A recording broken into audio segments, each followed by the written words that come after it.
Hello, DMG Jim here, continuing along reading through the 2024 Dungeon Master's Guide. We're still in Chapter 6. We're reading through the Tours of the Multiverse. Our next reading will take us to the Material Plane.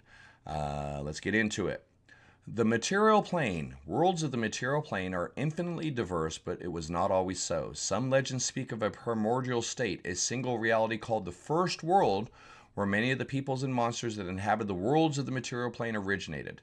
After the first world was shattered by a great cataclysm, the many worlds were formed like reflections, or in some case, distortions of that original reality. Some myths describe a great tree that grew on the first world at the dawn of time. Planted and tended by the god Corellon, this tree was the seedling of Yggdrasil, the world tree that connected all the outer planes. When the first world was destroyed, seeds from this great tree scattered into the voids of the material plane. Legends say that these seeds sprouted and formed worlds of their own, all the myriad worlds that now constitute the material plane.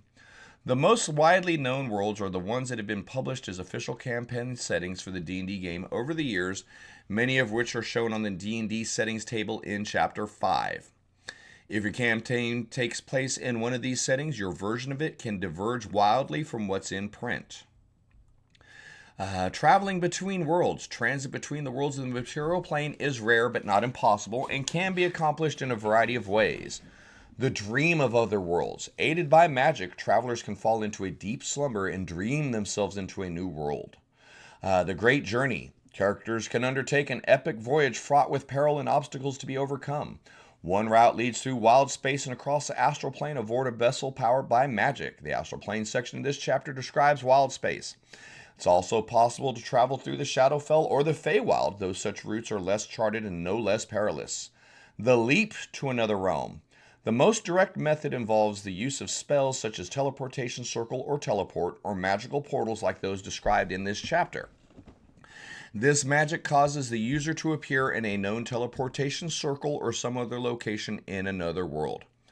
Or the roots of the world. Similar to magic portals, nexus points are locations that exist in multiple worlds at the same time.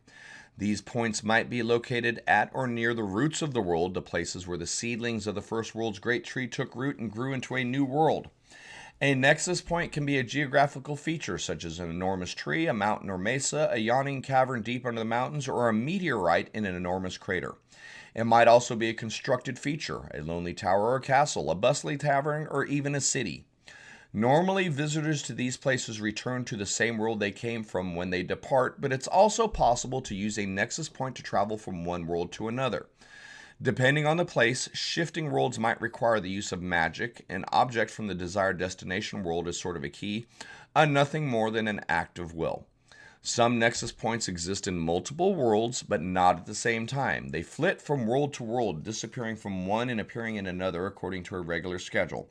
Such a place might linger on one world for anywhere from a year to an hour before moving on to another, carrying everyone inside with it to a new world. That's it. That's the discussion we have on the material plane. There doesn't need to be a ton more involved in this. I'm not going to pull up any other resources. That's the end of the reading.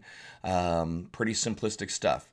So if you're here for the read through, thanks for hanging out. We'll see you for the next video. If you're here for some comments, I don't have a ton, primarily because the material world is something that we're familiar with. The vast majority of our locations, unless you're using Planescape or Spelljammer, you're playing on a material plane. You're playing in some world. Eberron, material plane. Kryn, material plane. Greyhawk, material. Forgotten Realms. All of these represent on a material plane world. Now, when you're reading through this section, it makes it seem like it's actually more of a challenge to go from world to world than it is to go from world to plane. And that's kind of by design. Remember, the idea with each of our material planes, each of our worlds, our settings, our planets on the material plane, the idea is that each of these is providing a unique setting for an adventure. Something that makes this world different from the other world. Something that makes this setting unique from a different setting. Something that makes the politics or the socioeconomics of this world are different than the next world. So they should be pretty difficult to transit between. Because if you can go from Greyhawk, if you can go from Oerth to Toril to Eberron to Ravnica without any effort and constantly and consistently, then after a while there's no more of a difference between these four worlds, right? So I do agree with the reading that it should be somewhat challenging and restrictive to move between worlds. Material plane worlds. They're unique. If you look at Spelljammer, they talk about the crystal spheres and the Phlogiston that protect each of the star systems from interference from other star systems.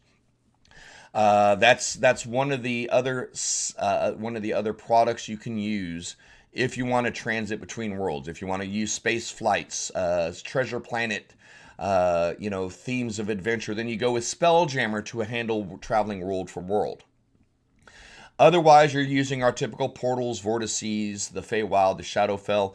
You can have your players step into the Feywild on Oerth and come out of the Feywild in the Flanius, and step into the Feywild in the Flanius, in Toril, and then suddenly come back out of it in Krynn. You can certainly, you're the DM, you're the constructor of the multiverse. You can use whatever the methods that are listed here to go world to world if that's part of your idea.